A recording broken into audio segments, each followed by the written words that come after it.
It's okay. She off your mind. Chai! Now wow, people wey suppose talk through to power don't off mic. And if we talk, now 500,000 they go summer us, call them hate speech.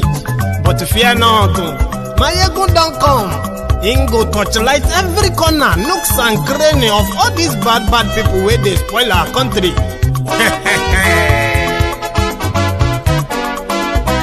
So my people make we laugh, oh yo yo. Maiyegun don't come, oh yo yo.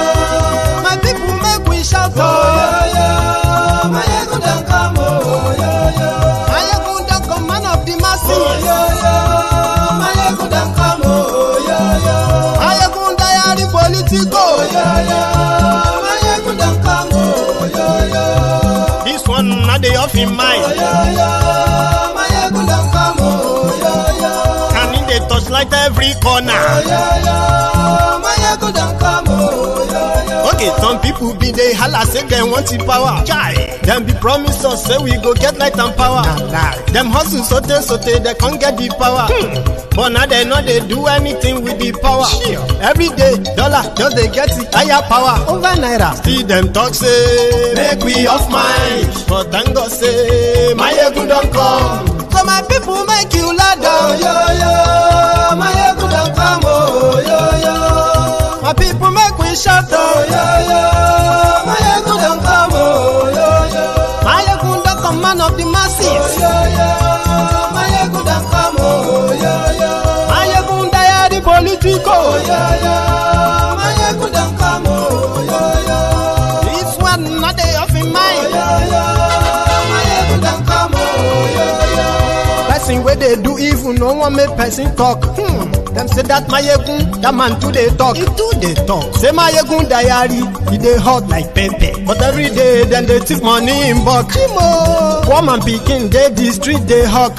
Still them talk say, make we no talk. But thank God say, Maiyegun don't come. So my people make you laugh, oh yo yo. Maiyegun don't come, oh yo yo. My people make you shout, oh yo yo. Maiyegun don't come, oh yo yo. Maiyegun don't come, man of the masses, oh yo yo. Maiyegun don't come, oh Maiyegun diary Politico, oh yo yo. Hello there. Good evening to you. Good morning. Good afternoon to you from wherever you are watching from. This is Maiyegun live. And thank you so much for joining me. By the way, share the broadcast. Let me know what the let me know what this image looks like on your screen.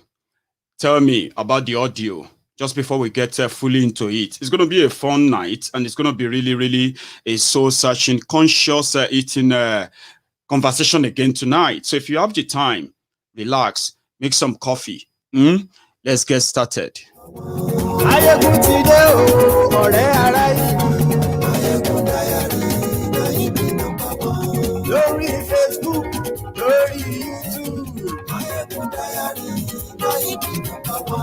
Gbogbo bó ṣe ń lọ ni Maiyegun já wa sí. Àṣírí ọ̀jẹ̀lú kì í kó níbẹ̀ o. Bó bá ṣe eré, àní Maiyegun máa wí. Ó sì tún ṣe eré, wàá gbọ́ níbẹ̀ o.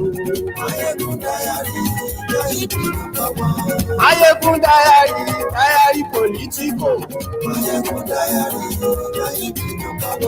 Godfatherism kò sí lọ́rọ̀ Maiyegun diary. Ẹ farabalẹ̀ ṣe o kẹ́gbọ́rọ̀ lẹ́nu. Àní Maiyegun làwa mọ̀ tó dòdòdò.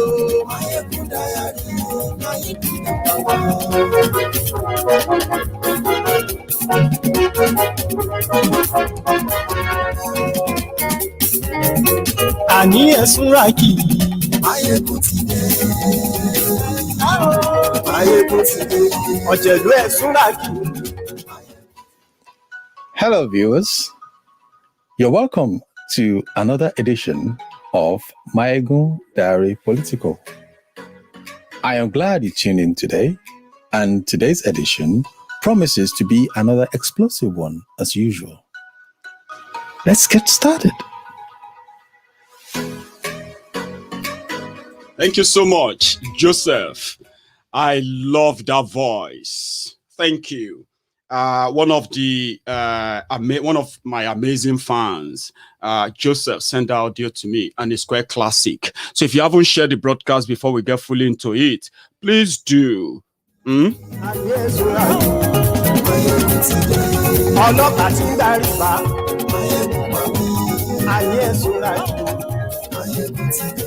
Aṣòfin tí ń rúfin òwò ayé ẹ̀sọ́ra jù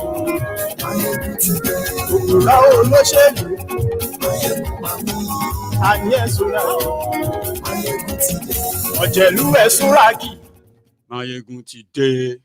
Thank you so much for joining me again tonight. I have a lot of stuff to talk about, but I want to focus my attention tonight on those I, particularly want to call the intellectually dishonest people. We've had so many distractions. We've had so many other hustlers who have been hustling everyone to keep and remain in Nigeria because of what they are getting from Nigeria. But there are also those who are intellectually dishonest people, those you kind popularly known as the politically correct people, but they are worse than that. Being politically correct can say, well, you are in a way trying to not say the truth. But there are actually people who are intellectually dishonest. Nigeria is getting to a stage whereby only people who can tell themselves the truth, only those who are telling themselves the truth, are prepared for what the Fulani terrorists have brought upon everyone. We have gotten to that stage whereby you as a person, you should begin to ask yourself, that how many times are you going to be asked? Or how many times are you going to be told that Nigeria is not for you? I will do my best tonight to bring you to that time, to make you see why you should never be among those who they have made so useless that they are clinging onto an hopeless situation, manufacturing their own hope. When do you really think, or how many times do you really think you will be told that Nigeria is not for you? An announcement was made today by Buhari. You see, Nigeria is meant to be a place where, every stakeholder, every federating unit, everyone from every part of the country is represented genuinely in day-to-day running of that country. But that is not the case. The fact that Buhari came and he exposed the long time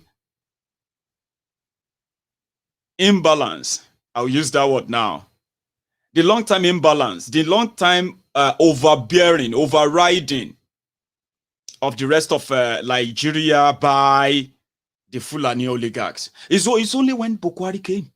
It was when Buhari came that he exposed everything. People were not paying attention, or people were trying to say, it doesn't matter, just do your own thing. They started paying attention because Buhari came. And now we have one ethnic nationality that is now lording or trying to lord it over the rest of the country simply because those who have seized power, they are those who are pretty much in bed, in tune with the terrorist tendencies of this Fulani terrorists in particular. Because they are in power, which we understand. But if not because Buhari came to power, many people who have been telling themselves lies, those intellectually dishonest people telling you that if they are not telling you that God told them, they will be telling you that they read it in a book. They will be telling you that they went to Harvard or went somewhere grammatically and all of that. manipulating you, changing the subject in order to divert and distract your attention from the way you should react to every madness going on in Nigeria. But these intellectually dishonest people continue to build false hope, especially. But when Buhari came, he exposed everybody.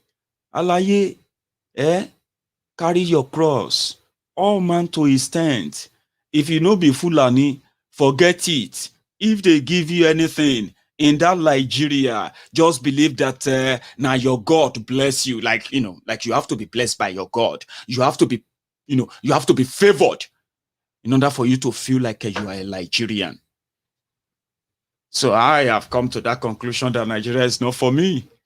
And if Nigeria allow me to choose, of course, I will join my own brothers and sisters to carry and then, wave the flag of Oduduwa land. A country that I can personally say and tell my children that I happen to be the generation of those who brought about the peace and unity, prosperity that Nigeria stole from us.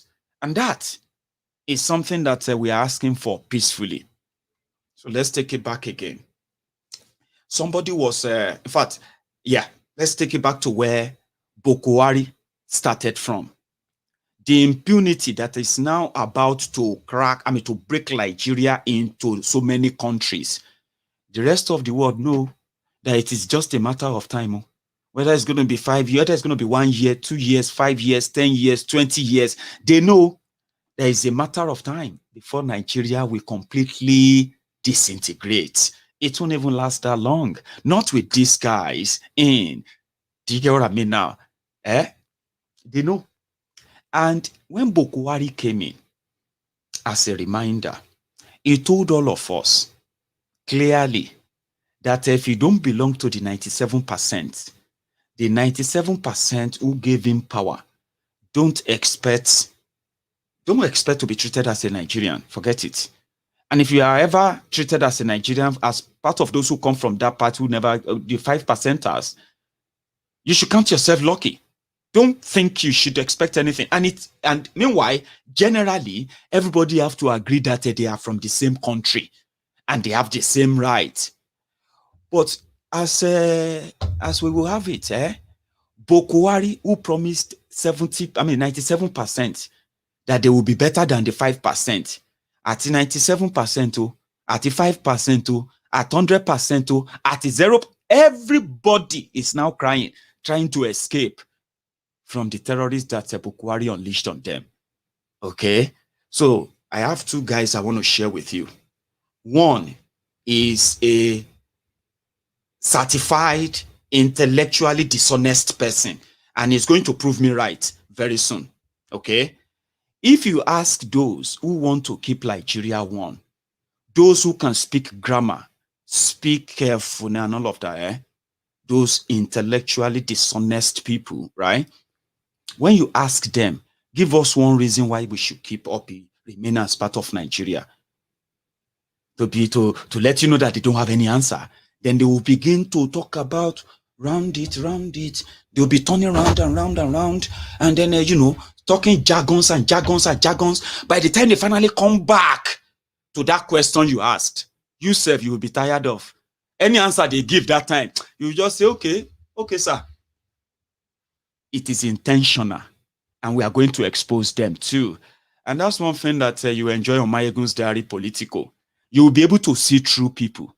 You will be able to see through the same character, the same men who have used these different disguises at different times to present, they'll make themselves as opinion leaders, opinion molders. So I'm going to share one with you. A very, very, very good intellectually corrupt, dishonest human being. You watch that. Then you're also going to watch another person who is also trying to be politically correct. Unfortunately, these two people, they come from Oduduwa land. And these two people, they will publicly, if you hold them better, they will publicly deny Oduduwa Republic. One is disguising, one is intellectually dishonest. And that person is this person. The first one I'm going to, like I said, when you want to know those who are intellectually dishonest, the type of people that try to inspire people to believe in Nigeria, when you ask them, can you give me one good reason why I should still remain in this Nigeria, sir? Sir, I respect you a lot. What do you think? Then they will start the story. Some of the stories, as usual, they are useless. They are unrelative. But because of who they are, to distract you, divert your attention, water your water your determination, water it down, and then completely destroy that ability to continue to ask for that question or ask for answer. It is intentional, okay? And this person suits that frame perfectly well. An intellectually bankrupt, intellectually dishonest, a morally bankrupt, a complete fake liar. Well, it will sound intelligent. Check this out. Pastor Bakare, in the same light, what do you think can trigger the chain of reaction that you said it needs to happen in 2021, not 2023. But for the people in this room, what should they be doing as soon as they step out of that door? Thank you very much. I'm a storyteller sometimes. It helps me to navigate through difficult questions that the likes of Sean will ask.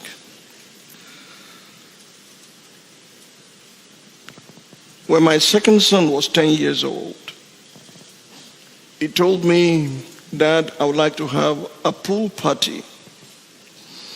At that time, we didn't have a swimming pool in the house because I wanted them to learn how to swim first, lest we have casualty. But at this time, they had learned how to swim. You want a pool party? I'll have to build one. So I called my neighbor, who was an engineer, and somebody else. They designed, and we got a man to build a pool. Just a few days to the birthday, the man said, we have to renegotiate. The price has changed. I wanted to build a pool downwards, in the ground, but the ground will not permit me, so we have done a service pool. Too much concrete had gone into it. You will need extra money. And what he was asking for was like, say, about $500,000 Naira more. And I was so angry, I said, break it down and get out of here. I'm tired. You're milking me. I said all kinds of things. The man explained. I said, this is trash. You're trying to cheat me. Then I went back into the room and I remembered the promise I made to my son that you have that pool party. I said, oh God. So I called him back and said, okay, take the money, and it finished. On the day of the party, I was looking at the eyes of my son and friends. It was so bright. They were so happy. And God asked me a question after the party. Why did you not break the pool down? I said, I've spent so much, and because of my son. He said, you see why I have not destroyed you? Because I'm putting so much into your life. It is stakeholders that will build Nigeria, not spectators. It's because you are not putting anything in the ground here and you're thinking of plan A, B, C, D. I agree with you. It's not wrong to have other plans, but temporarily you may have to relocate so that you don't suffocate. But believe me honestly, stakeholders don't, like pillars, move. They stay until they fix it. My story is known to this church. I was born lame in both legs. I didn't walk for 3 years. I was crawling and crawling. My mother did not abandon me. She stayed through until I could walk, and I became who I am today. I'm eternally grateful to her for that long suffering, for staying with it. If we are going to build this nation, we can't afford to be spectators. We've got to be stakeholders. We must have something that we are committed to. My children school abroad. They went to America, they went to Britain, but before they left home, we signed a family constitution. The maximum 1 month after your graduation, you are coming back to this country. This country has given us so much, we must give back to it. And we must make it a better place for other people so that they don't even have to go abroad for the kind of education you have received. Friends, you are either a termite or you are an ant, a stakeholder or a spectator. If this country means anything to you, this is the time to say, in my own territory of influence, beginning from my family, beginning from my place of work, I would start to to let people see what a Nigerian of our dream, not Nigerian, what a Nigerian of our dream should be. It's up to you, it's up to me. We will work with you to build a Nigeria that is not corrupt. I bring you a message of hope.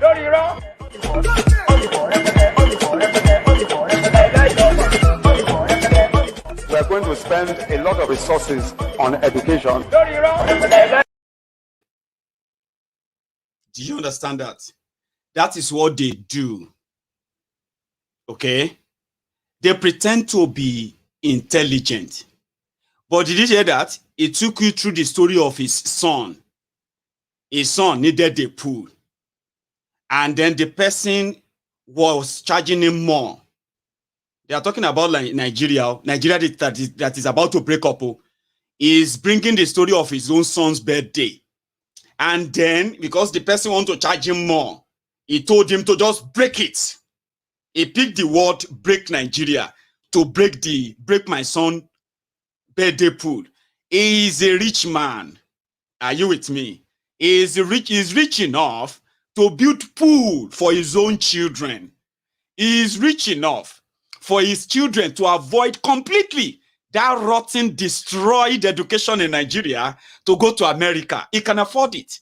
Many people can afford that too. Many other rich people who are not pastors, okay? They are not pastors. They are not, they are not powerful people, as you would say. Are you with me? But this man is now pushing it back to you. His children got educated in America, in the UK, and they said they signed a family constitution that they have to come back to Nigeria to do what? To come and join the business now, family business, Abi? While all of you, well, not like these guys, whose own colleagues were kidnapped by Fulani terrorists, the Funab boys. So these are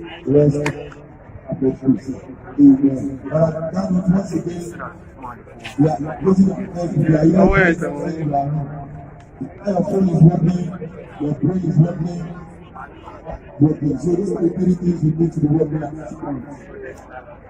It's either you're not working, your brain is working, or you're not working. So what especially acknowledge the presence of the events of this picture and the president from Simeon. They were peacefully protesting the kidnapping of their school, their colleagues.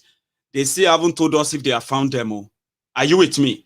But if you pay attention to Tunde Bakaru's video, his statement, they were asking about what do you then think should be done when people say they want to break up. That's when he brought about the story of his son's swimming pool. But that's what they do. Or if you think, well, not always those who are intelligent, okay, that does that. Because there is also a mumu man, a dumbo. Who are you? Differently by different people. Man of integrity, man of honor, incorruptible. Some simply say you are phenomenal in Nigeria's political landscape. How will you describe yourself personally? Who is Muhammadu Buhari? Well, I like to start by praising teachers of my generation. I spent 9 years in boarding school, 3 years in primary boarding, and 6 secondary school. Now I think they do 5 years or 4, I don't know how many years. The teachers then, they were treating children and students like their own children. If you do well as a student, they praise you in the classroom and in the assembly hall, which is held daily, 6 times a week.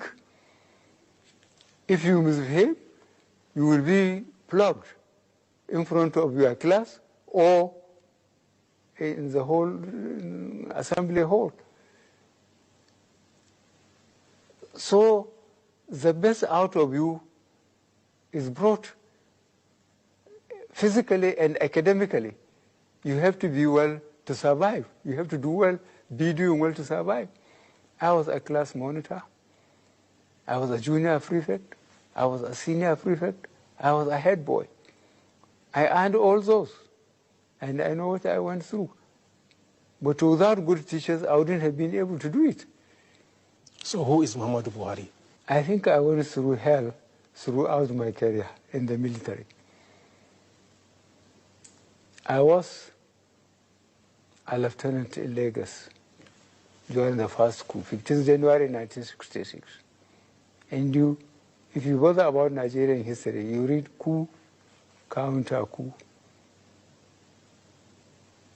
civil war, coup, counter coup. I was all in it, including in detention for 3 and a quarter. Coup, counter coup. So what's the difference between Buhari's answer, and Tunde Bakaru's answer? The difference is that Buhari is intellectually daft. So we understand that one. But you see, Tunde Bakaru is intellectually fraudulent. He can use manipulation and all of that, you know what I'm talking about, to make you feel like your question is not supposed to be a question. It will throw it back to you and say, you too, what are you doing? You see, that's what they do. And these are the people that we have done so well to continue to demystify. Are you with me? Another thing they deploy most of the time, okay, is to use your fear against you. What does that mean? They know you don't like violence. They know you don't want to be killed. They know that you don't want to lose your job or any means of a livelihood. All these things are the things that they ensure they threaten you with. They will tell you that it's either you're going to lose them if you continue the way of asking more questions, questioning them and all of that. Okay, you are just going to bring war. When you ask for referendum, the intellectually fraudulent people, intellectually dishonest people, they will tell you that asking for referendum is asking for war. When you see them, when you ask, self-defense, you defend yourself against the terrorists, against the Fulani invaders, the intellectually dishonest people will tell you that that is extreme. Let the government protect you. Are you with me? Let the government protect you. Why should you go and protect yourself? Are you trying to bring war? When you ask for all these things, that instead of them to engage you, they will bring their rabble-rousing diversion into it. It is deliberate. And when you hear people like that, don't ever be distracted. The second person I said I was going to show you, I have a guest I'm bringing on tonight.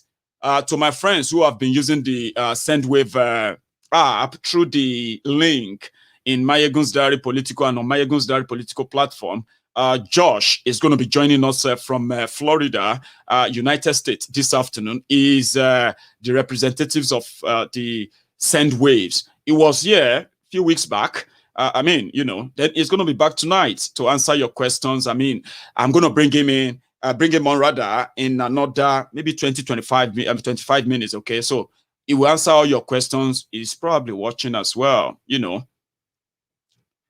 So the second person I want to share with you is also a known face. I won't mention his name.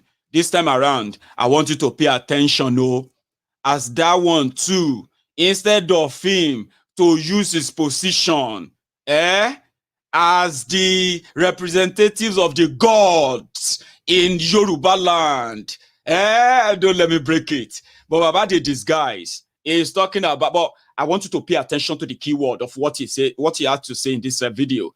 I have a lot to add after this. They are feeling it. If anybody tells you that all this, they are not feeling all this, tell that person that person is not paying attention. They may be disguising. We'll always be ahead. And once we have the number of people to run these people out of town, they will be gone and you will never see them again. That time is close. Yes, it is. African Wahala. Thank you so much, my brother from YouTube there. Africa Wahala. Guys, pay attention to this name. Pay attention to this image. Very soon, Africa Wahala will have a platform on Diaspora Radio International. Africa Wahala will be joining our platform from the United States. So, African Wahala will be bringing his Wahala to the doors or doorstep of our traducers, our oppressors. African Wahala. Thank you. Watch this. His Eminence spoke as well. And you can see the trajectory of everything that they are saying the same thing. The gatekeepers of their nation are here, the service chiefs. And if you look at this all, on the average, the age of each and every one of us here is between the bracket of 50 and about 60, early 60s. And anybody can challenge me if I'm wrong. Our their country that has brought all of us together here, the youngest serving governor is only 46 years old. And we all know the demography of this country. The demography of this country is above 50, all the way to age of dependency is less than 30%. But between the age of 18 to under 40, we have them in numbers of more than 70%. And we're talking about security here. Who are the active participants whenever we have breakdown of law and order? It is the average age of 18 to 39. And that's the truth. Are they ghosts? Are they invisible? The answer is no. They are human beings. Even our laws, our constitution, they will say at some point, very active civil servants will live on the average of 60 years old. Because they know why. Because they are getting tired. Maybe the judiciary extends till 70 years old. Some 65. They won't say 35 or 30 years, whichever comes earlier. We all know all these laws. But every time we're talking the talk, we're talking the talk. Number 2 man, number 3 man, number 4 man, they are all saying the same thing the way His Eminence said it. And the participants are not faceless. They are not ghosts. It is very idiotic and stupidity for us to be doing the same thing over and over and over again and expect a different result. We will continue to get the same result. Let's be very truthful and honest to ourselves in this country. We all know the problems. How well are we carrying along these people in that age bracket who are representing that age bracket in this all? The answer is no. We are not engaging them at all. But whenever we want to go for political posts, appointments, we go back to them. We know the good, we know the bad, and the ugly in their category. As traditional rulers, they are the most active in our system. Let us tell ourselves the truth. They are hungry and they are angry. I repeat, they are hungry and they are very angry. all of us that are here, I'll be very happy if anybody can raise up their hand and say, I can go to my area of constituents, my local governments, and I can stay there in peace for 1 week. Who can do it here? Including our gatekeepers. Who can do it here? Including the Senate President, including the Speaker. But you left the traditional rulers. You left district heads, the Baales, to continue to stay there. And you are saying all will be well in this country. We are the ones facing these youths. We know their problems. And we have been talking every time. You sit in beautiful offices and you all think all will be well. Let us be very truthful in this country. Look at this beautiful building. As beautiful as this building is, if the foundation is wrong, the entire building will collapse because the foundation has a problem. In this gathering, the Senate President mentioned the key factor, the collapse of local government. It has collapsed. Let's be very truthful to ourselves. It has completely collapsed because that's the only arm of government that is, number one, the foundation of this country. You don't have any other foundation. We are only building on a castle that has been completely broken down. Okay. Arole Odua, Kabiyesi, thank you. Do you see the shame I'm talking about? That is Arole Odua. That man you just watched now, that royal father you just watched now, is more powerful. More historically, he comes from a very powerful nation. He is more powerful than Uthman Dan Fodio, Sultan Sokoto. But you see, Arole Odua in a hall talking about the problem of the young people, the local government administration, speaking to strangers who will never, ever have anything to do with whatever is wrong with your people in wherever you come from. They are not interested. But if there is any resources there, you will see the Federal Fulani Republic of Nigeria. So it's a shame. I don't know how you guys see it anymore. From the moment I have already detached myself from Nigeria, you know, when I see the royal fathers, they are calling a meeting about Nigeria. And you see them lamenting about the sufferings of the people and how close they are to the people. Arole Odua is begging that, because he knows that when the people come, you see those in Abuja, Bajabia Moron, or what's that one's name? Or Shibade.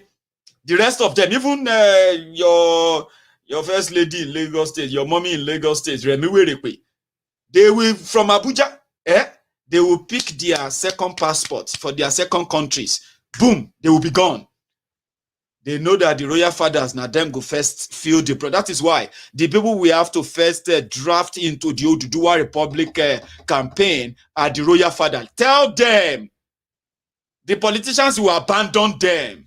Same way the politicians have abandoned the communities right now. Royal fathers.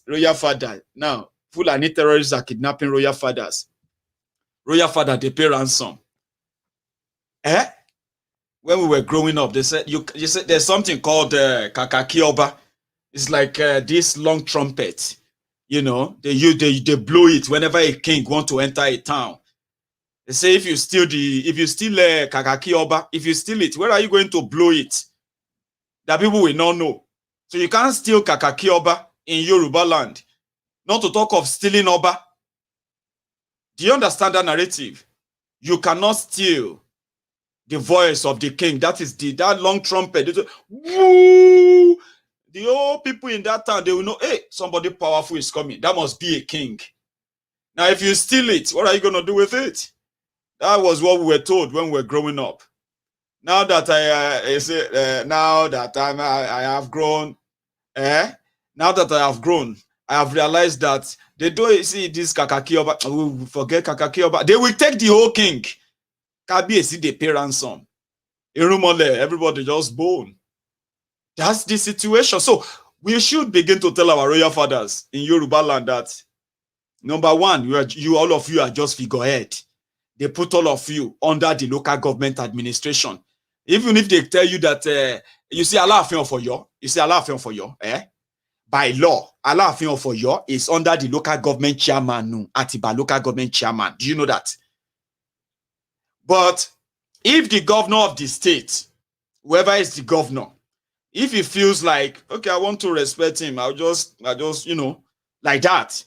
In your Nigeria law, that's what they have put you over. Everybody is just living that, cruise life.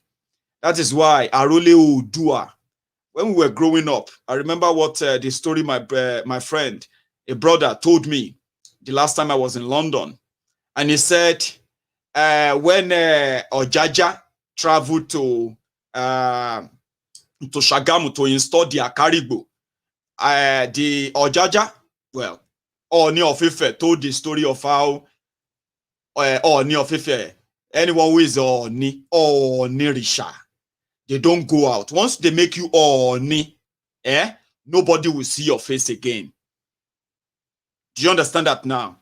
So Ooni Risha don't leave their palace. But well, they say something happened. It's a long story, Sha. Ooni started going out. Last. So they said they started the idea with whenever Ooni Risha will have to go out, all of the royal fathers in Yoruba land, they will have to also leave their palaces until Ooni returned to his palace. A long one. But today, our Ooni Risha is now a motivational speaker, inspirational speaker, chatting for one Nigeria, and presenting the case of his own people who have become trapped in the land that I believe that our ancestors given to us. That's the stamp of authority of the office of Ooni of Ife, and every royal father, they are supposed to represent Yoruba land. But when you see them anywhere, they are talking about one Nigeria. Because if they don't talk one Nigeria or one Nigeria, Mekuturu Fulani herdsman, they will use that crown to drink kunu. When they will tie the hand of the king to the back, your royal father, they will tie his hand to the back. If he doesn't talk about one Nigeria, they will tie his hand to the back, they will collect his crown, and they will pour kunu into the crown, and they will share the kunu among themselves, and your king will be there before they will behead him. That's what they do.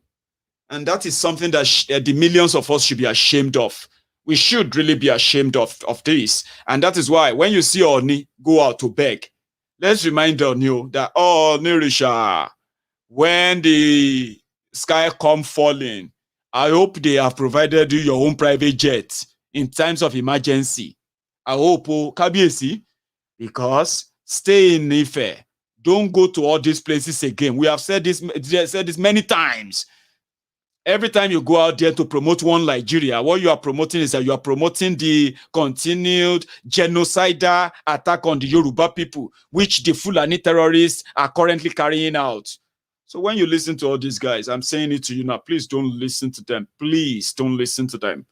If you have been listening to them many times, once they open their mouth and they start talking about this one Nigeria, please stop listening to them. Yeah, they will call you rabble rousers, okay? They will tell you that you don't understand what you're talking about. They will tell you that you're asking for what? For asking for referendum. They will tell you that for speaking up, you cannot just be talking anyhow. That is why you get arrested. That's why you get killed. You can't express yourself. All these conditions being given to you is them. That is them. Trying to use your fear to suppress you. Look at me very well. Their intention is to kill you anyway. Whether they kill you physically or they kill you economically or die and I die. They say dollar is now $410 from CBN to banks now. That means if you have to change 1 Naira to $1 in Nigeria now, you should go and get ready to spend between 450 to 470 Naira. Pound sterling is already close to 700 naira per pound. So they kill you economically. If they kill you physically, you are lucky. The people will say you won't have to face what those who are still alive are facing, or what they are still going to face in the hand of this terrorist. So you have a choice. Choose it wisely. I'm going to bring my guest in quickly. He's going to be with us for about 10-15 minutes. All right. So in another 2-3 minutes, I'm going to bring him in and bring him on rather. So when he gets on there, he's going to answer some of your questions as timely as possible. He has so limited time. So Josh will join us in a moment. And before then, let me go and take some tea break. When I get back, we will continue. You get that? But meanwhile, for those who may not know that accidental discharge is not just about guns in Nigeria anymore, to let you know how messed up Nigeria is, Abi. Now you have grenade what is that called again? Accidental grenade discharge. You haven't seen anything. I'll be back. Okay, there is no suicide bombing in Ebonyi or bomb explosion in Ebonyi.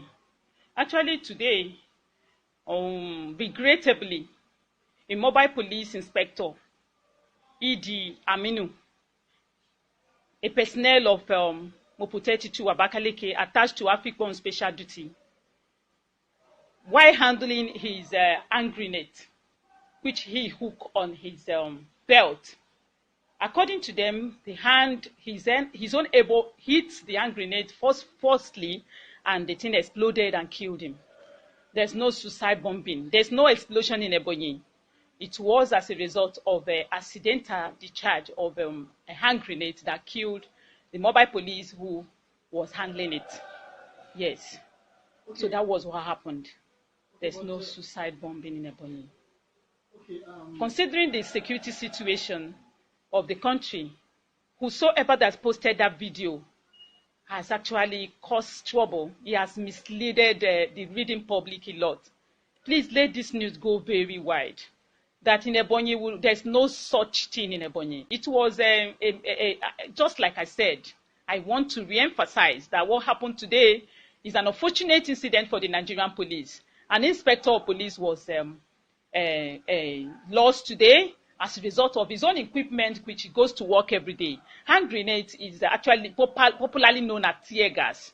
He hung it on his belt, and in the process, his hand hit on it forcefully from the top, and the thing exploded and wounded him. When he was rushed to the hospital, he was confirmed dead by a medical doctor on duty. That was all that has happened. It's not a bomb explosion. Neither do we have a suicide bomber in Ebonyi, as been reported or circulated on social media platform. No. It's a policeman. And the people around know that there was lying. That was a lie. It's not a suicide bomber, it's a police inspector. Like I said to you, that was what happened.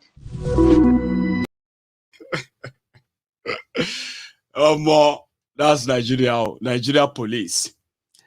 So grenade, tear gas, in the same sentence, in the same press release by this police spokesperson. Baba, Nigeria at a cast beyond what you can possibly comprehend. Police carrying a tear gas to work every day. Okay, fine. Now tear gas is grenade exploded. No, well, I just had to actually bring that up there. Okay, so my guest seems not to be on the seat, so we're going to continue with our program before he's ready. So I'm having, I think he's here, right? So I have Josh. Like I said, Josh, some of you saw him the last time he was here, talking about the usage of Sendwave. So I'm going to quickly borrow part of your time, everyone, where I'm going to bring Josh on tonight. He has some good news for us, some updates, especially to some of my friends in some part of this world. So, Josh. How's it going, Politico? How are you? Can you hear me? I'm well. Can you hear me? I can hear and see you as well. I like your background. I know. Thank you. So it's good to see you, by the way. I thought I'm just going to change it again. But quickly, Josh, the last time we were here, we were still trying to figure out how my friends are going to, because many of them, like I said, many of them have been using Sendwave before now. But bringing it to Politico, Maiyegun's diary Politico, gives us the opportunity as a community too, to experience what it is and talk about it. And from now, from the last time you were here, we have had many of my friends who have downloaded this app and used it as well. So what is the latest? What's the response so far in the last 2 weeks or 3 weeks? I'm glad to be back. I'm glad to be speaking to, all your followers and your viewers and answer any questions possibly at the end. But we definitely have a few updates that we definitely want to share with the users and the world. I think the first thing that we want to announce is that, right now, if you do send money to Nigeria, for every dollar that is received from the recipient side, the recipient will receive 5 Naira. Hand in hand with that dollar. That's a new CBN initiative that they've actually extended indefinitely.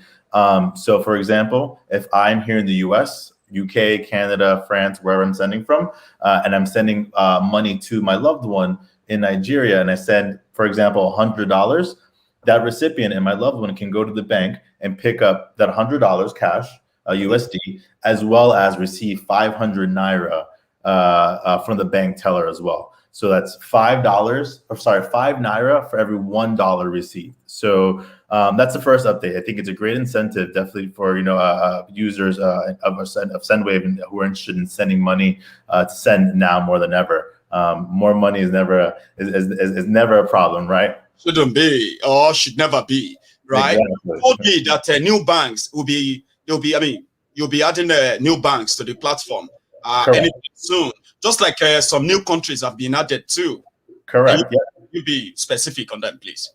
Yeah. So as of right now, as the latest, we've partnered with Access Bank, Fidelity Bank, Zenith Bank, and GTB Bank. Great. And we're actually adding First Bank and UBA in the next week or two. So for any of our users and any of your followers who bank with First Bank or UBA, be on the lookout, because we'll definitely be launching those as bank partners for cash pickup options and domiciliary account sends as well. And then in regards to a new country send, we've actually announced that we'll be launching France. So we launched France as of last week. So if any viewers from France who are looking to send money to Nigeria, now is your time. Make sure to download the app. Enter your information, enter your recipient's information, and you can go ahead and send that USD into their account. Once again, all of our sending countries are, you can send from the US, you can send from the UK, Canada, Ireland, Italy, Spain, and now France. So quite exciting news. Go on. There's one thing I want to, there's this question a fan asked just a moment ago. So I decided to save that for you. Okay. Yep. Her name is Priscilla Ijoma. So she asked that she downloaded Sendwave already. Okay, she did. And but didn't find any space to put in the promo code Politico. Please help me. I need to send money to Nigeria. She is about to use the app, right? Do you mind describing in a simple way? How do you put that code in? Can you?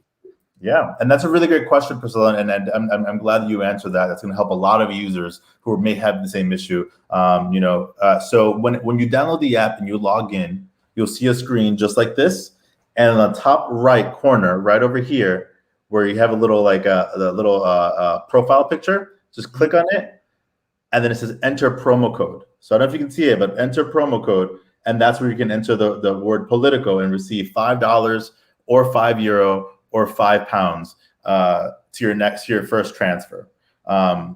It's that simple. Just once again, download the app. On the top right, you'll see a little figurehead. Just click on that little button, and you'll get transferred to the menu. And then in that menu, there's an enter promo code, and that's where you're gonna enter Politico to receive the $5 or €5 or £5, depending on where you're sending from.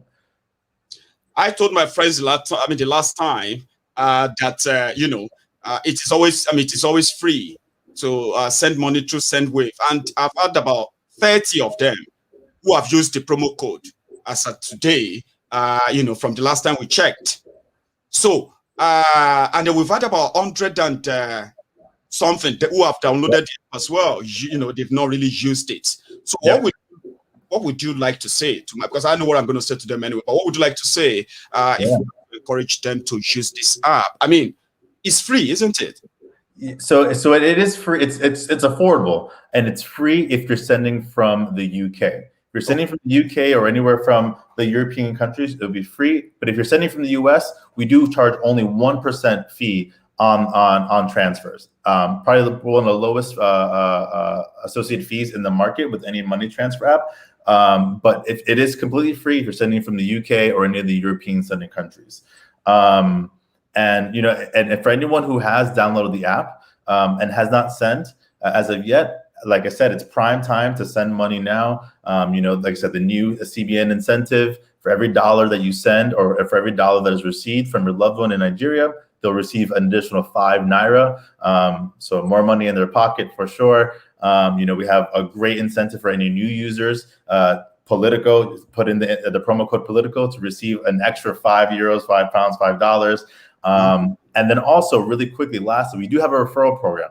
So for anyone who is a fan of Sendwave and using Sendwave on a regular basis, if you go back to that same menu as to where you enter the promo code. So once again, if you go straight to the little top right corner, right, that top right corner, there's a section where it says invite friends. If you select invite friends, you will receive an actual promo code yourself that you can share with your grandma, with your mom, with your brother, with your sister, and whenever they send money, you'll receive an extra $5 as well, or €5 or £5 to your transfer.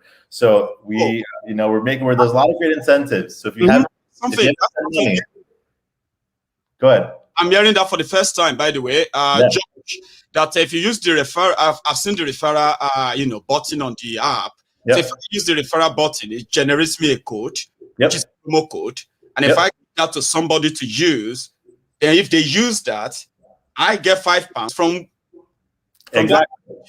Exactly. We're in the business of sharing the love. We want to make sure that people, are aware of our app and that we're here to help. And we want to make sure that, when people do send money, that they are getting something in return as well. We want to make it as easy as possible and super affordable and super fast and super secure. So three new reasons why to send with Sendwave, right? The first one, the 5 additional Naira for every dollar that's received.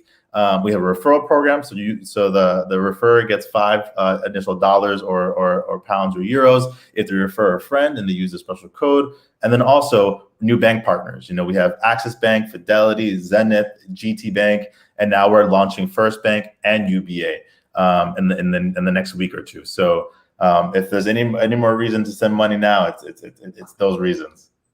Great. I thought we could take calls. Time seems to be also not much on our side, Josh. Yeah. So, you know what? Thank you so much for making an appearance again tonight. Okay. No, thank you for having me. Questions, as it goes. Some of the questions are going to be in the comment. Okay. You can take your time, please. All right. Pick someone you can reply to. They will be glad to hear from you. Thank you so much, Josh. You have a good evening. I'm going to see you some other time. Thank you for having me. It's a pleasure. Have a good night. Right. So before I open the line for everybody to call in, because it seems that my 1 hour is almost done before I open the line. So we're talking about those who will tell you why you should stay with Nigeria without giving any reliable reason other than to ask you to either be a stakeholder, be a builder, be this or be that. And once you become that, then you can build Nigeria for them. It's a fraud that you should never fall for. Not anymore, by the way. Not anymore. So I picked up another video. This time around, it has to do with people's own reactions towards what they know. But when you meet these intelligent, or let me say intellectually dishonest people, they work daily. They work every now and then to discourage people from thinking right. You see, when you say, I'll just break this whole thing up. The intellectually fraudulent people will tell you, No, you don't just, you just have to, so they will either ask you, you just have to pray. Okay, what have you done to make Nigeria better? So they push it to you, and then you'll be like, okay, what do you want me to do to make Nigeria better? You get that? They do that to discourage you from asking the right questions. And since they won't give you the right answers, they are also trying to discourage you from taking finding your own answers. Some of us have found our own answers. And the answer is what? Yoruba nation now. And there's something I want to talk about, I want to talk about partnership, so to say, when it comes to this Oduduwa Republic and many other republics that are trying to come out of the rumbles of a collapsing Nigeria. Are you with me? Well, I'll share this first. The situation in the country now is terrible. Before, we bandits are disturbing us, but right now, Boko Haram has taken over almost 3 local governments in Niger State. We have never had this so bad. It's like intentionally they don't want to tackle the matter. The government officials who are bargaining with them know them. They are working together. That's the way I look at it. If they were serious, if the federal government are serious about the tackling of this matter, the insecurity, they cannot move with Fantani. He's a supporter of the terrorists. And then some people are just saying the Boko Haram are illiterate, Boko Haram they don't know what they are doing. All this is deception. The Boko Haram, where the Boko Haram stand, the federal government knew it. I always said it, and I will continue to say it. They always used to meet with them where they are staying, where they are feeding them, how they are taking care.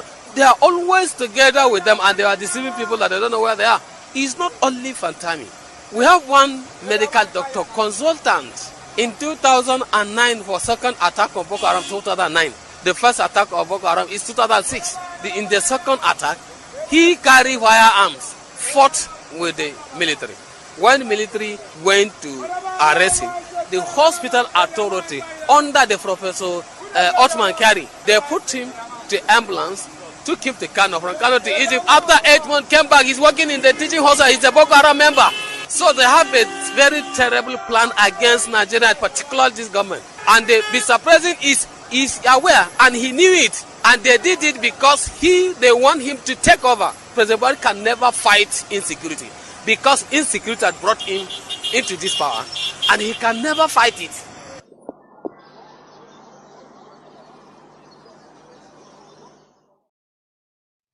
I hope that makes sense to you. Anyway, everybody is talking about Buhari.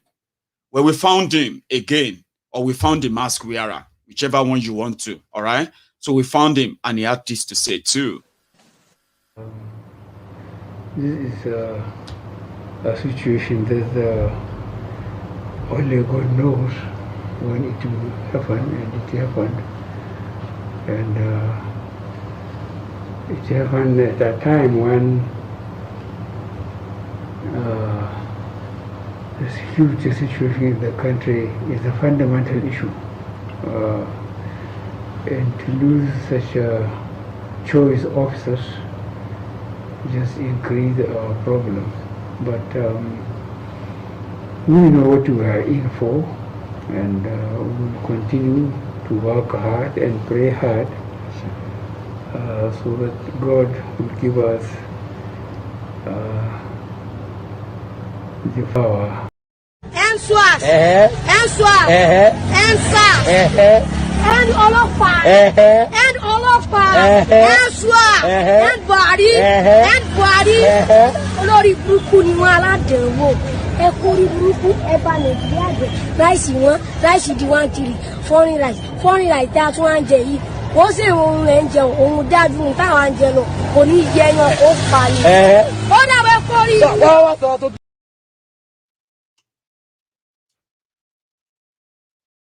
So it has gotten to that. And the lifeless breeding mannequin. I just wanted to share that part. It's not because he has anything to say, all right? The killings continues, all right? The kidnapping continues.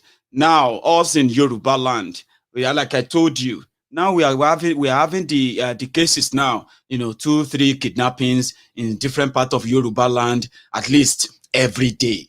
In Benue today, the report from Benue, you've seen the video, you've seen the pictures. I was watching a picture on I think it was on Sahara Reporters today. In fact, it was actually on social media, and I was like, they said 80-something people killed in Benue, 80-something human beings, and they put all of them, every one of them, you know, they laid them down right there, dead bodies, slaughtered by Fulani terrorists. I thought Autumn told us that the people of Benue should defend themselves. They should no longer complain. Baba, the governor that failed to tell his people that they can carry AK-47, the governor that was telling his people to get knives, stones, condo, everything to go and fight and defend themselves. Well, they have killed over 80 people. They slaughtered them, men, women, children. I'm going to look for that image. I don't want to share that with, I don't want to share that on this screen so that we don't get kind of a suspended or anything. That's today. That's Nigeria.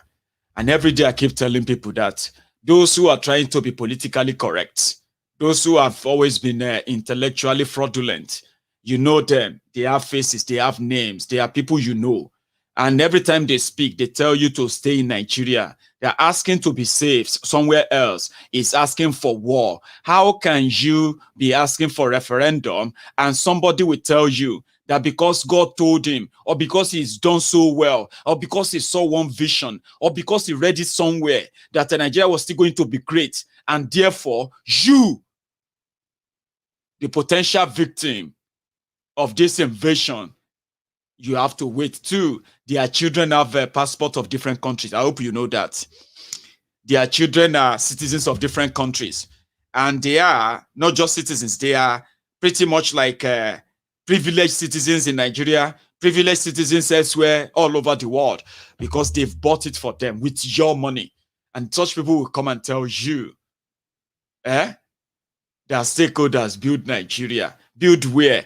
Let the stakeholders who wants to build Nigeristan go and build Nigeristan. Let other stakeholders build Oduduwa Republic. Let other stakeholders build the Biafra Republic. Not this wretched, wrecked Nigeria. That's what we are saying, you know.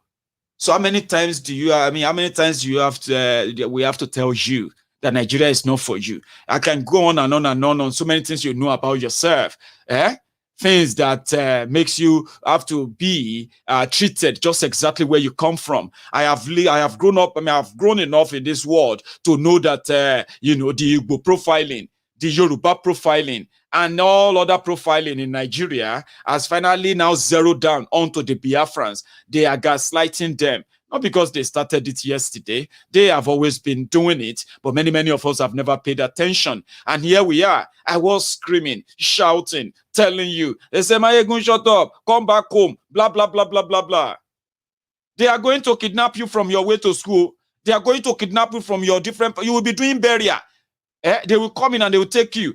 And you have to, as you are spending money for burial, you'll be spending money for ransom. As you are traveling from Ondo to Ibadan, if they say how much is Ondo to Ibadan, 2,500 Naira, you will not scream. They will say how much is Ondo to Ibadan. If I fly, they say 15,000 Naira. Baba, which one better? To fly with 15,000 Naira or enter road with 2,500 Naira, then you have to pay ransom, 2 million Naira. Baba, weigh your option. Oh, as you are watching this video right now, people are already weighing their option on how to travel in Nigeria. They are now they prefer, if you have a party in Abuja, okay, sorry, if you have a party in Lagos and somebody is coming from Abuja, they don't have problem in being in Lagos. But you see, traveling from that Abuja to that Lagos, they may never get to Lagos. Imagine, that's what it has become. The Abuja to Lagos, 3,000 Naira, 4,000 Naira by road, or I don't know how much you are paying now. Or you go and fly Abuja to Lagos, Lagos back to Abuja, 60,000 Naira. Which one you prefer, to travel by road and pay 60,000 or 70,000 Naira by here, or you travel by road and your family start to raise money for your ransom? That is the situation they are making everybody live with now. Some people are already adjusting to that. I told you. I said that time is going to come in Yoruba land that you and I will be talking about when are they going to release our kidnapped people. Are we not talking about it now? It hasn't gotten to the mass one, no, like Benwell. Yes, it hasn't. But it's going to get there. And then when we react, like the ESN, like the Biafrans, like the IPOB, they will bring their soldiers too and start killing us. Maybe you have no idea. Everything is just like, in sequence. It will get to that. You never believe they will ever kidnap people in Yoruba land, and the people who will survive them, survive the trauma, they will come out to tell you how Fulani terrorists were those who kidnapped them, who raped some people to death, who killed others, who slaughtered others to sell their body, to sell their body parts. And you begin to say, hey, where exactly did they kidnap you, man? On our way to Ibadan to Gbomosho. Where exactly, sir? That junction, that particular. Jesus. Esma, what time of the day? Say, why are you asking all these questions? I go to Gbomosho every day, man. I don't know how I'm going to do it because you are the fifth person who told me that they got kidnapped. I know, people are dealing with that now. People are trying to adjust to that lifestyle. That is the lifestyle of one Nigeria. So Oni of Ife can go to a symposium, talk about beautiful building, talk about beautiful places and all of that in the city, in Abuja. They are about to turn Yoruba land into what? To a wasteland. They are doing it gradually because now small that they do them. They will invade your small villages, your small communities. They will ransack people there. All of you living in the cities, before you get to know what is going on, many people would have died. Many will never go back there again. Then all of you will be trapped in that your city, as they have already surrounded Lagos, surrounded Abeokuta, surrounded Akure, surrounded so many other places, waiting for the time to move in. So if anybody is talking to you about one Nigeria, see, let me tell you something, right?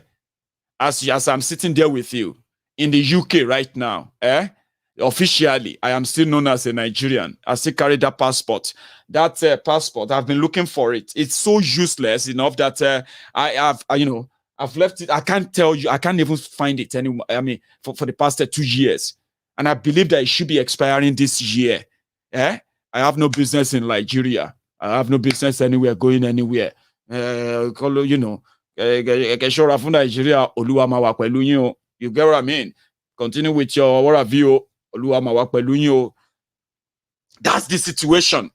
If anybody is telling you that you have no choice or this and that, yes, temporarily we are here where we are, but we'll continue to tell the world that we have preference, and you can't continue to tell us that we have no choice, not in this day and time, this modern day and time, and that's why we have to continue to push it, continue to tell everybody that you see all those people called intellectuals, as His Excellency Mazi Nnamdi Kanu, we'll call them rather the intellectuals, the Bele lecturers, the Mumu lecturers, the Mumumadus and co. When they begin to tell you that one Nigeria, tell them we have alternative and we'll continue to demand for it. Not in this modern day and time. Don't let anybody talk you out of it. Don't let anybody continue to appeal to your fear, because that's what they do. They appeal to your fear. What about your family members? All these things you are talking about, when this whole war come now, they will just kill everybody. All this war, everybody is talking about. Who is talking about war? I mean, who? Asking that we won't let Fulani terrorists recolonize us in 2021. You are telling us that using colonization is too powerful. There's nobody colonizing anybody. Who told you that? So let's make it real. Let's continue to push it. And I'm so happy that people like us can actually apply and say, I am stateless. Do you know that? I'm not going to go back to Nigeria, where Boko Haram and all the terror gang, all the terrorists that you see everywhere, I'm not going to go into their midst. Some people told me, they said, Maiyegun, you are more valuable to us outside the Oduduwa Republic, because the missile that comes out of your platform is doing the magic. And the likes of Boko Haram and co, if they have their chance, so not even this Lagos Abobakus or this drug-addicted Lagos Abobakus or this, all risers. You know what I mean? But they said, Maiyegun, you are more and more useful to us where you are. Somebody said, freedom. I'm not a freedom fighter, by the way, but that's what came to my mind. This statement. They said freedom fighters are either in exile, in jail, or they are dead. Do you understand that now? If you see those who are fighting, calling it fighting for our freedom, fighting for ourselves, for collective of people and all of that, they can either be in exile, be in jail, or be dead. The exile is that they will be forced to exile because the people they are trying to break from, they will be wanting to kill them. Is that not what happened to Nnamdi Kanu? First, they kidnapped him. Jailed him. Then attempted to kill him. That is to put him under the ground. Then that attempt sent him to exile. Those who are not really educated will understand what I just said anyway. But I believe you get what I mean. But at the end of the day, the people's resolve, the people's determination, the people's, the enlightenment, the awareness, the education will eventually be the people's force that will force those who thought they could put you in jail, send you to exile, or put you under the ground. They will run out of town. And that's exactly where we are. And as it is now, they said the army of, intelligent Oduduwans that we have raised or are woken up in all over the world, who are now ready to go back home. If this should ever lead to them having to be at home to make this happen. The number of them who are ready to go now, they have quintupled than you could ever imagine. And they're not coming back to save Nigeria. They are coming back to save what is left of our people. So when they appeal to your fear, your people will, they will just kill your people. You saw this war. They are already killing our people. Yet we are not fighting war.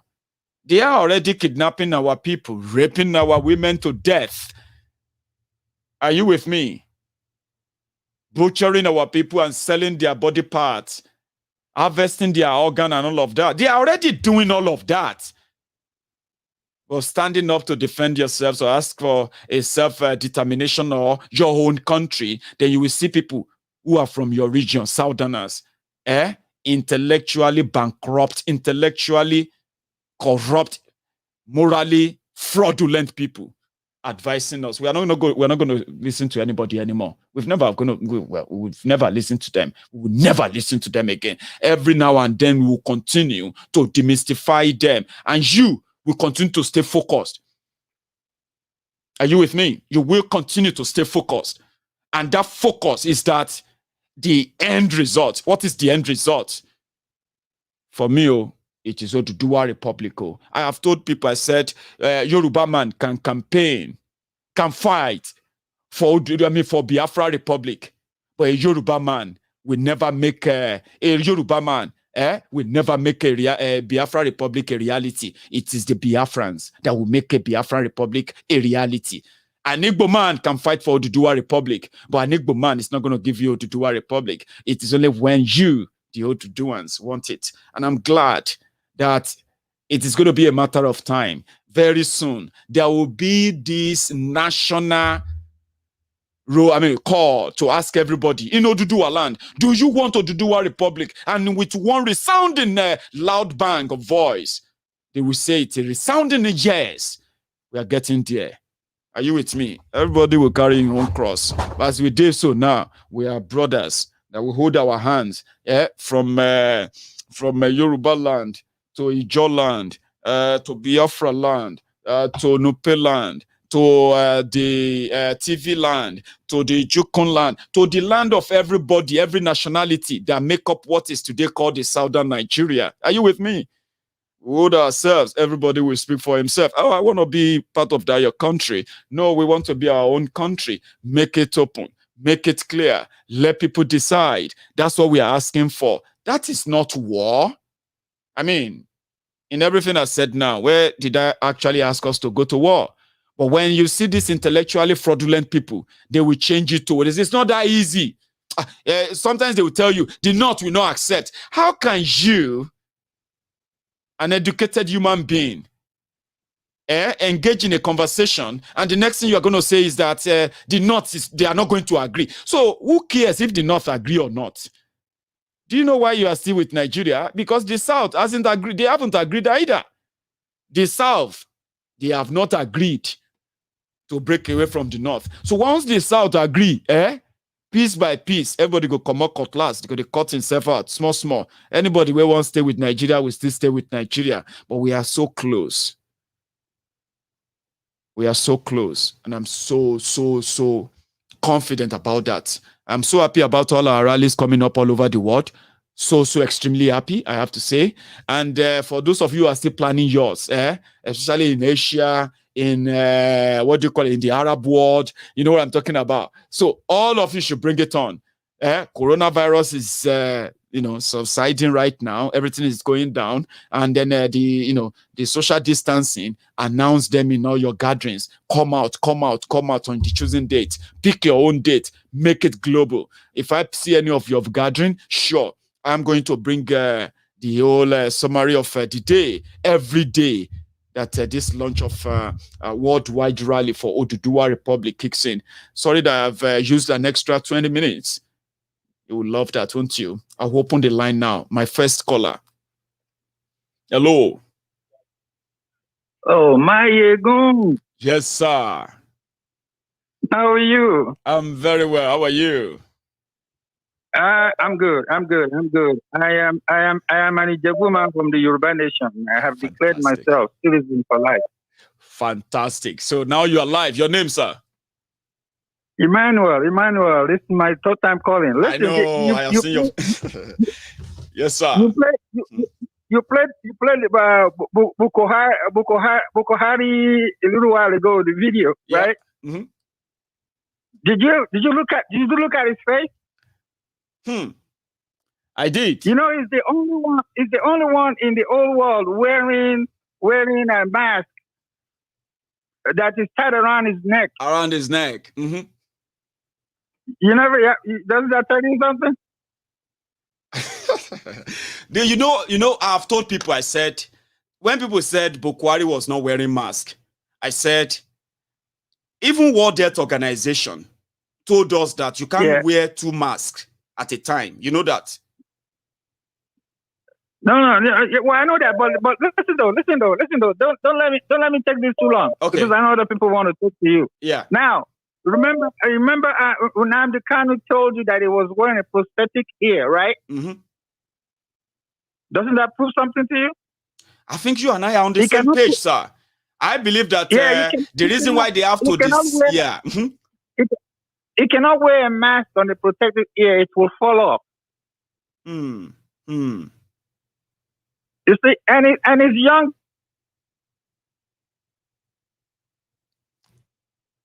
I'm with you, sir.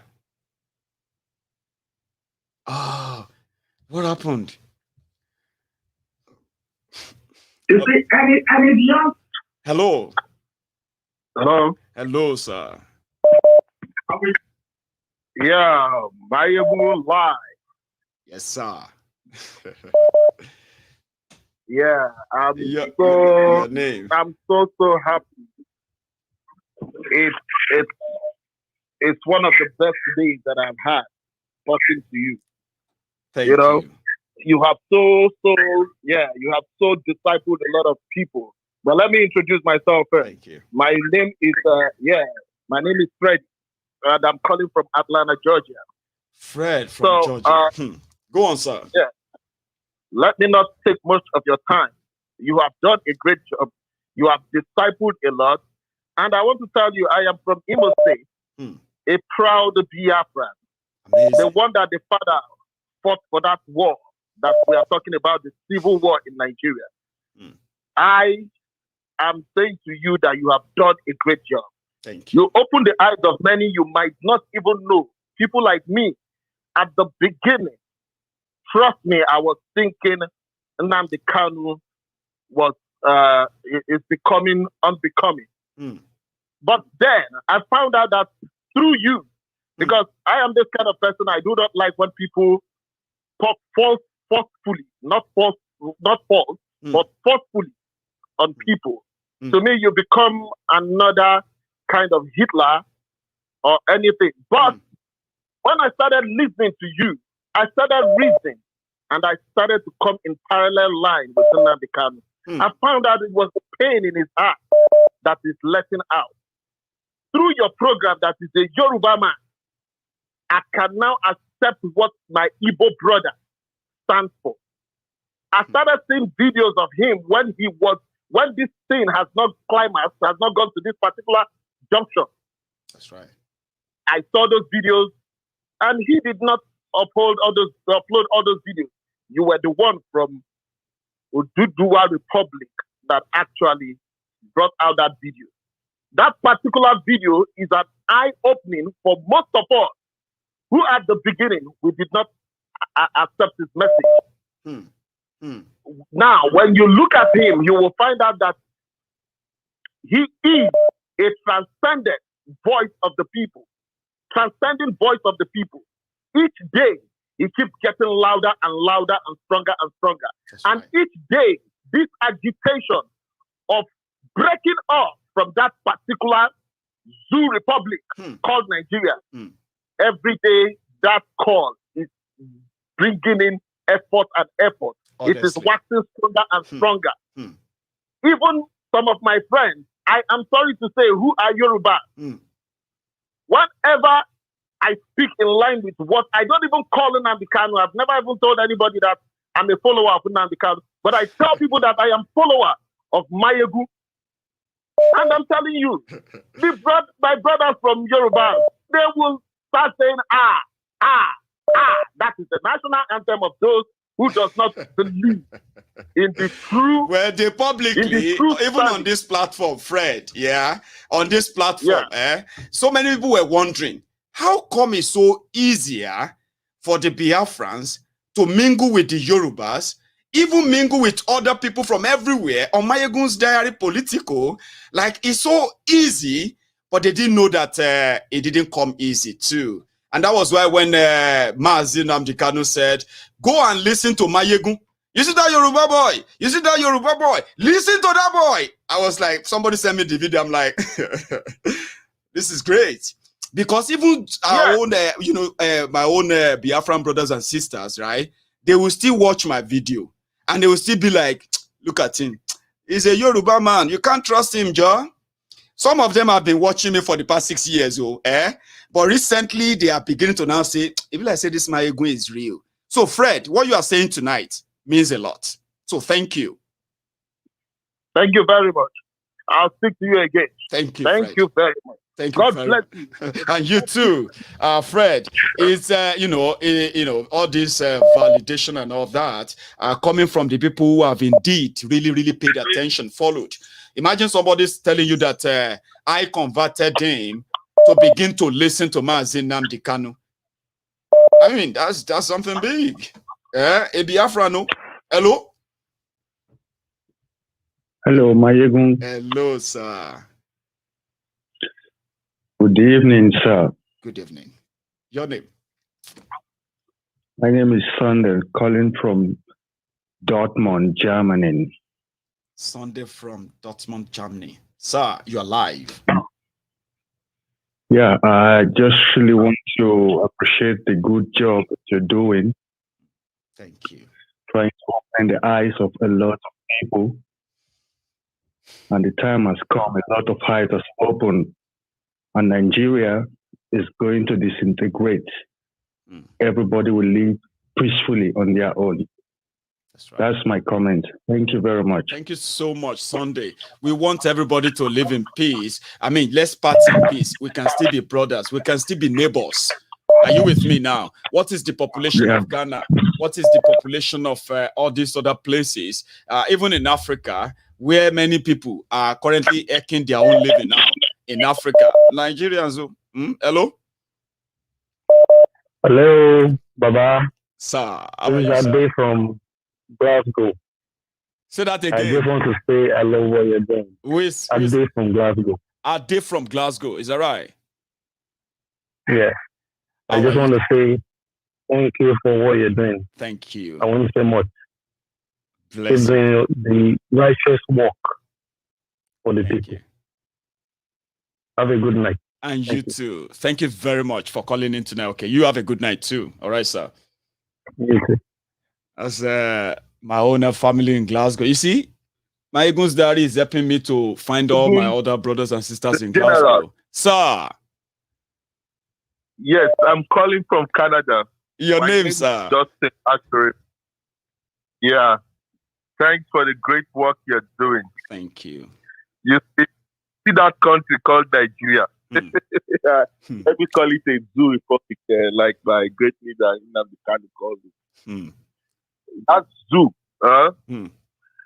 One thing people don't understand is that it can never get better. Even if you carry Jesus Christ and put on that presidency, that seat, Aso Rock, Jesus Christ will do nothing. They will sabotage him.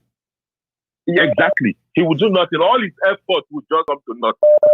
Because there are people at the corridors of power that even take Buhari apart, there are people at the corridors of power that their benefit is in corruption, is in a very devilish system. And only what they have to do is to go back to their people and tell their people lies. That is their job. That they come back and they get contracts. They are just at the corridor of power. They go back to their people, misinform them, tell them to believe in Nigeria, tell them to believe in this government or any other government coming, and they get contracts and they get, they live large. That is the Nigeria before. But this Buhari's government is even worse because these are extremists that believe in the jihad.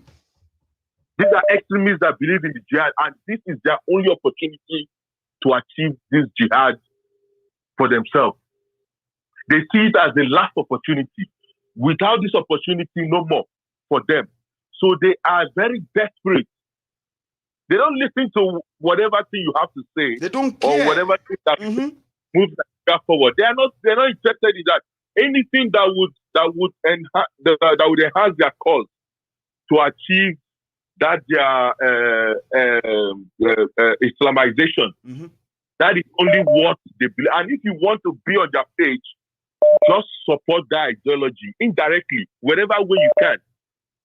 Whether it's to go tell your governors to give land, that is then you're supporting the cause. And you are fine. Yeah, then you're fine. Yeah, just speak one Nigeria, you're fine. Speak they should give land to you, you're fine. As a religious leader, just say pray for Nigeria, you're fine. You're fine. Whatever you can do to just keep this Nigeria one so that they can achieve this agenda. And so people don't know how little by little the demography is changing, the environment is changing, the geography is changing. Little by little. If you look back 5 years, there was a big difference between how people live their lives and now.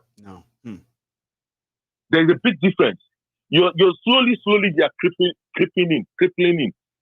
They are crippling in. One thing they also do is that they try to make people adjust. They let you adjust to that style until you become used to it. Exactly. And it's like gradual. They are talking about bringing Sharia court to the South now. Because it's like we are too sinful in the South. We don't know God. Useless people. And you see, because this demography of between 18 years to 50 years, which is more like 70%, because these people were born into a very into this system, very bad system, poor education, poverty, no infrastructure, and all of those things. They see it as normal, as like normal now. They don't know what is obtainable out there. They don't know what is obtainable in the US. They see the US as special, white people as special kind of people that God created friendly. That whatever they were able to achieve in the US is because they are white people. They don't know that this is just building institutions that work, rule of law, and a constitution that everyone adheres to. Exactly. That is how to build society. You understand? Thank you so much. They don't do that as that. They think it's a time for you to achieve good governance, you know, with good institutions and all of that. So for you, if you're talking about good governance, you feel like, oh no, what's he talking about? Exactly. Abroad don't scatter and break. You know, say this one in Nigeria. They are used to the suffering. You understand? And that's why these bad leaders can always advance their cause, because the people already accept this mediocrity. Thank you, Baba. Yeah, let me take another call. Yeah, thank you so much. Okay. I like that. That's a very good one there. Amazing. So I've got another caller on the line. Hello. Hello, sir.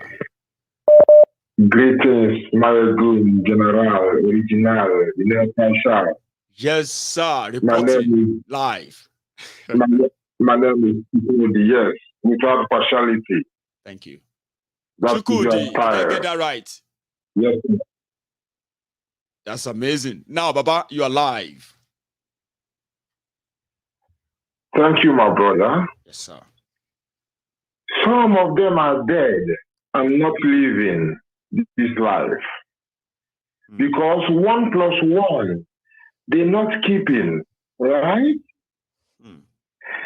Their problems not easing. The truth they are walking away from, I see them leaving. Not seeing the reason to shout or do the one. Now is the season to hail Biafra. Middle Belt and Ariwa and all the nations, get wiser, get wiser. To my brothers who say they are Niger Delta, please look towards Oduduwa and get indigenous name. Don't take the name nigger. But most importantly, the South should be one, because every time we hear Northerners not like this, Northerners this. So don't go and divide yourself. South one, the Southerners.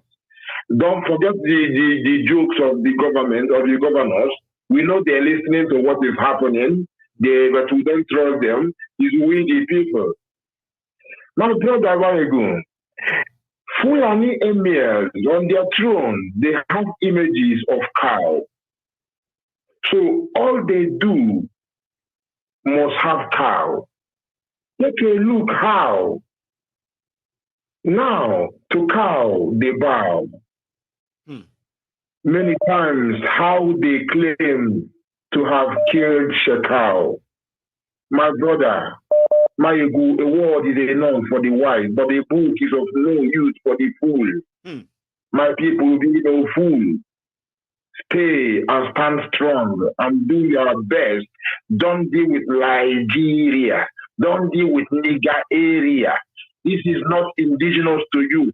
First of all, people must respect themselves before the world will respect you. Civilization started in Africa. Greeks did learn from Africa. So know yourself. I'll give other brothers too. Thank you so much, Chukudi. I told you to always warn me ahead. Always warn me ahead. So I will be prepared. I will have some mix up, you know, get some things ready to flow with the rhyme, you know. But again, that's another brilliant one. Thank you so much. Enjoy the rest of the evening, okay? I will. Amazing. So I have another call. You know. Hello. Thank you so much. Yeah, hello, MG. Yes, sir.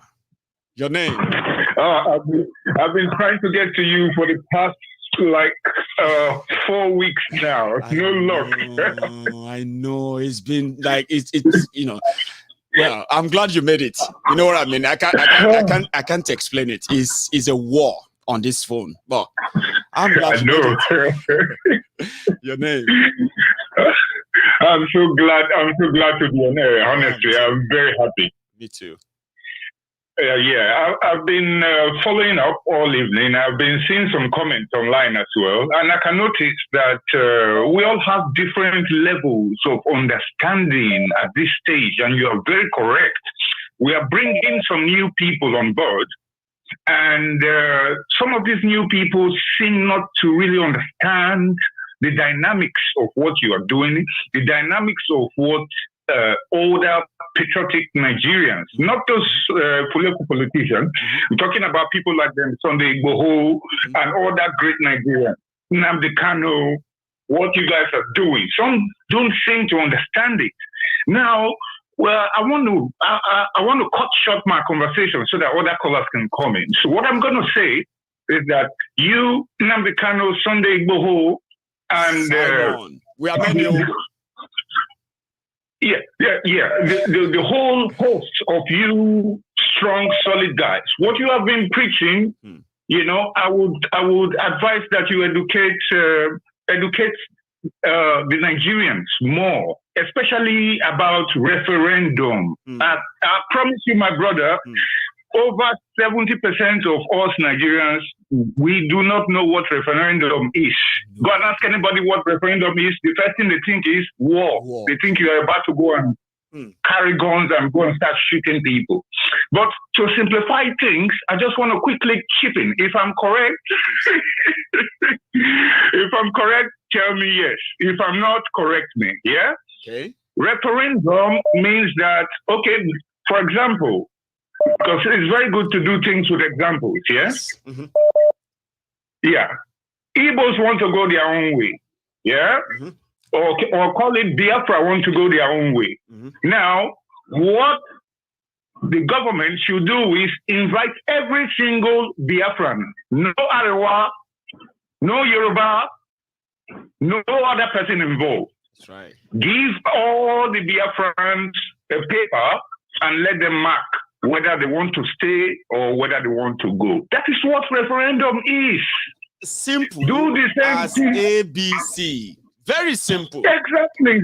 Do the same thing with Yoruba Nation. No Igbos are going to vote. No Delta, no Biafran is going to vote.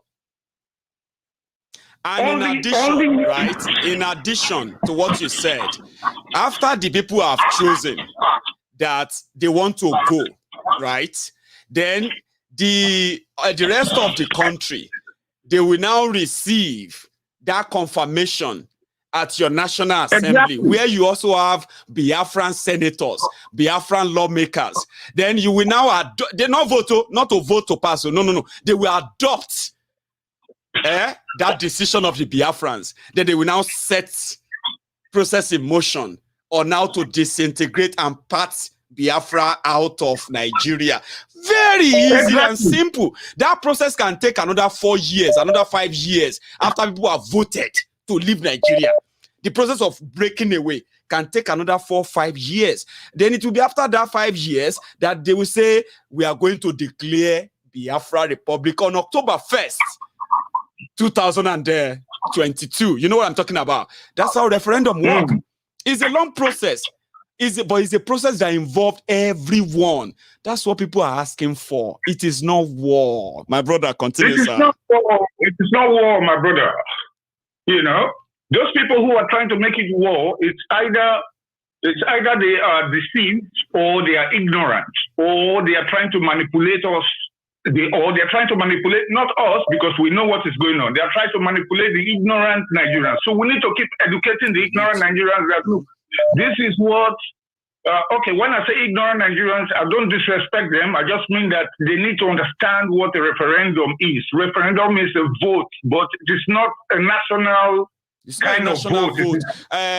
Fulani, Hausa Fulani, Yorubas, they are not going to have a say in who decide if the Biafrans want to choose where they want to be. We have no say. Exactly. In our them could decide. Is it the people in what do you call it? Our Ijo, Irobo, Ishekiri, our people in that part of the riverine area, they too, they can put in a referendum and say we want to be part of Biafra referendum. Do you know that? And they can be part of it. People there will vote. They will give them voters card. They will say vote yes or no. Biafra or Nigeria, you vote yes, you vote no. They will count it. Exactly. And that's how a country is birthed. That's how you build a country. That's how you start a country. Now some people sitting in a room and say, you. Oh yeah, you. Go and bring this. Baba, you and I should host a program. Thank you so much for bringing that up, okay? Referendum. And we'll continue to educate the people on it. Nice to speak to you after so long time. It's a delight as well. I have to say, it's a pleasure. Thank you so much, Baba. But you didn't tell me your name, or I didn't grab it. My name is Vic, calling from London. Vic from London. Thank you, Baba. You have a good evening, okay? Have a good one. Okay, thank you, sir. Cheers. Bye-bye. Yeah, bye. That's a very good one. A very good topic that people can pretend that they don't know, but they do know. But it's just that if it doesn't align with what they want, they pretend not to know. Hello, sir. Hello, Mr. Maiyegun. Yes, sir. SP, me first author, SB. SP, good one. You're alive, sir. SB. Oh, SB. SB. I like that. SB, okay, yeah. Hello, my brother. Yes, sir. Most funny Josie. Let me talk in English. Okay, sir. They want to fight. And they want to fight. And they are ready to fight. And they want to go. But they want to destroy before they go. They don't know what we have for them in their own land. I will tell you the truth tonight. In the history of the northern part, Abuja, both Sokoto, their home headquarters, it will be worth more than Syria. Although the Maribo, the whole world will be shocked.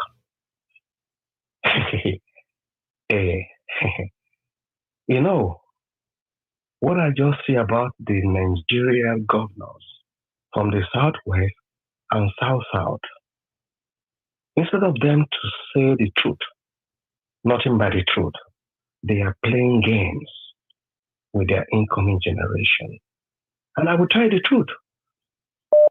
Their incoming generation or the current generation will consume them. We consume them, Mr. Maiyegun. I believe.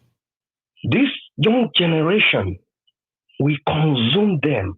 Bet me, before in 6 months' time, you will see what is going to happen in Nigeria. The whole world will be shaken. They want to fight, Abi. They want war. Oh my goodness, God. I can bet you Nigeria army will regret. Even those one they have already affiliated, they have already put into our barracks. They will run.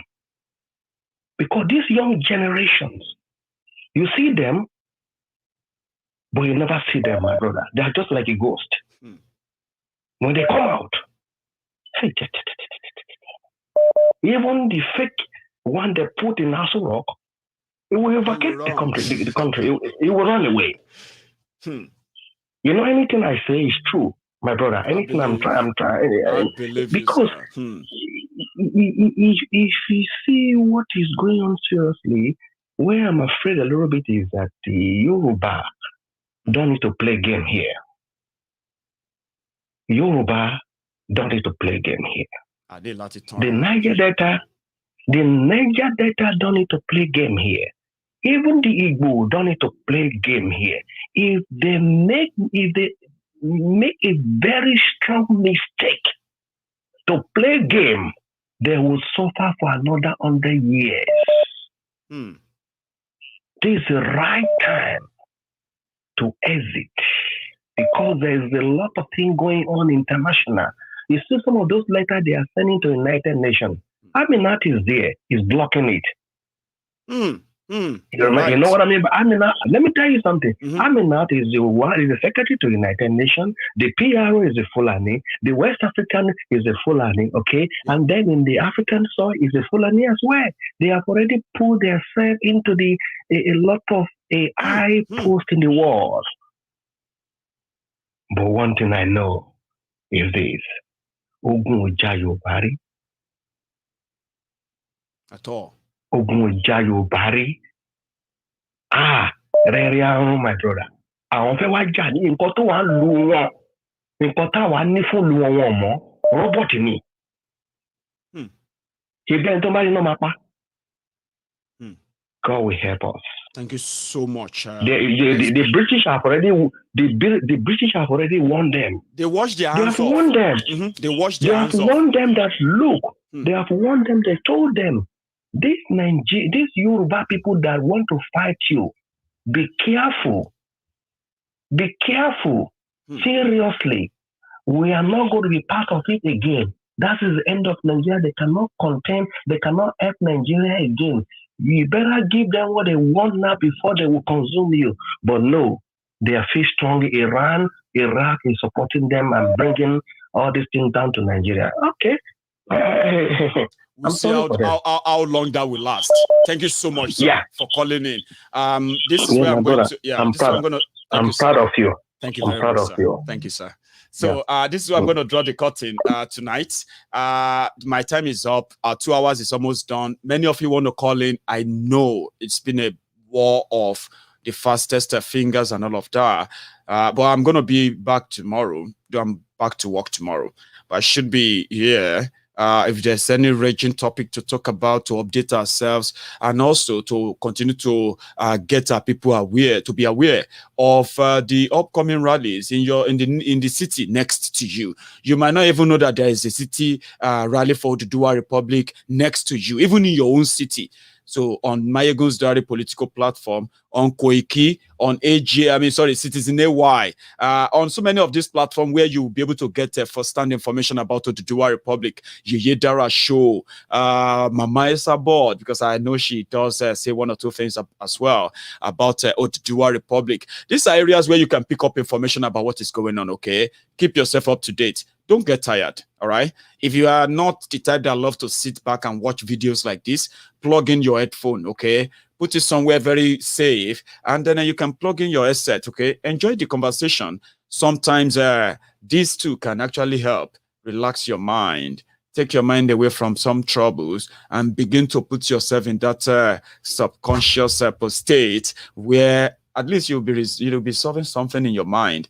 One of that will be never, ever to be trapped in the Nigeria lie again. We're not going to be tired, though. We won't be tired. We'll always be back. Thank you to every one of you who tuned in tonight. My friends on YouTube, you know how we do it.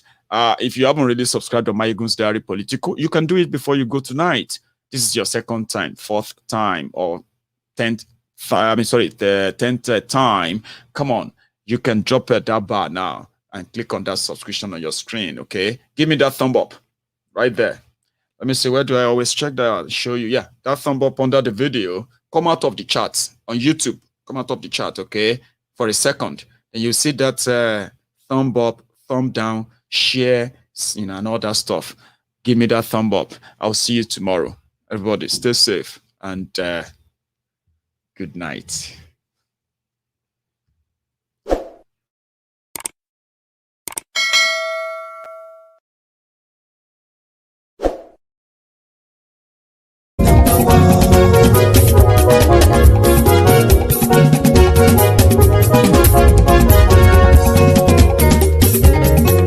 Àní ẹ̀sùnra kì í.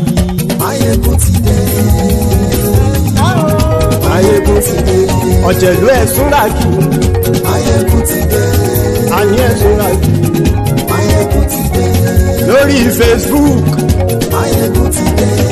Àní ẹ̀sùnra kì í. Maiyegun ti dé. Lórí YouTube. Maiyegun ti dé. Àní ẹ̀sùnra kì í. Maiyegun ti dé. Bọ́ bàbá gbé wúrẹ́. Àní ẹ̀sùn àjò Maiyegun ti dé. Ijó ìgbádìyẹ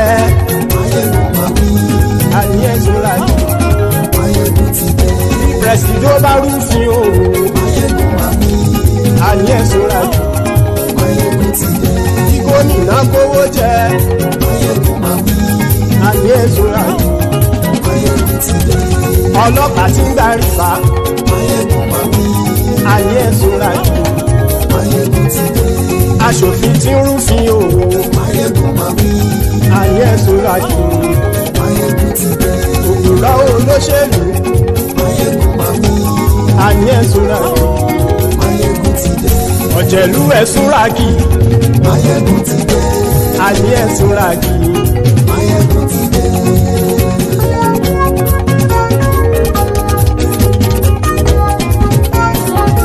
Maiyegun ti dé. Gbogbo ọ̀jẹ̀lú ẹ̀sùn ràgì. Maiyegun ti dé. Gbogbo ọ̀jẹ̀lú ẹ̀sùn ràgì. Ṣùgbọ́n ní bá ti ṣe èyí tó yẹ kí wọ́n ṣe, ọmọ bá dèrò ní fi wọ́n níran o. Maiyegun ti dé. Gbogbo ọ̀jẹ̀lú ẹ̀sùn ràgì. Maiyegun ti dé. Gbogbo ọ̀jẹ̀lú ẹ̀sùn ràgì. Ṣùgbọ́n ní bá ti ṣe èyí tó yẹ kí wọ́n ṣe, ọmọ bá dèrò ní fi wọ́n níran. Wọ́n fowó bẹ́ẹ̀ o, Maiyegun ó sọ pé wọ́n ò bẹ́ẹ̀. Wọ́n fowó bẹ́ẹ̀, Maiyegun ó sọ pé wọ́n ò bẹ́ẹ̀. Oníkanṣá ti ṣe èyí tó yẹ kí wọ́n ṣe, fáwọn ará ìlú tó gbé wọn débẹ̀ o. Maiyegun ti dé. Gbogbo ọ̀jẹ̀lú ẹ̀sùn ràgì. Maiyegun ti dé. Gbogbo ọ̀jẹ̀lú ẹ̀sùn ràgì. Ṣùgbọ́n ní bá ti ṣe yìí tó yẹ kí wọ́n ṣe, ọmọ bá dẹ́rọ̀ ò ní fi wọ́n níran. Kì máa yí ṣe eré, ọ̀rọ̀ yìí kì í ṣe ẹ̀fẹ̀. Kì máa yí ṣe eré, ọ̀rọ̀ yìí kì í ṣe ẹ̀fẹ̀. Ẹni bá ti lè lẹ́bọ̀ lẹ́rù o, ọmọ bá dèrò kàṣàyè tú wọn síta. Maiyegun ti dé. Gbogbo ọ̀jẹ̀lú ẹ̀sùn ràgì. Maiyegun ti dé. Gbogbo ọ̀jẹ̀lú ẹ̀sùn ràgì. Ṣùgbọ́n ní bá ti ṣe yìí tó yẹ kí wọ́n ṣe, ọmọ bá dẹ́rọ̀ ò ní fi wọ́n níran.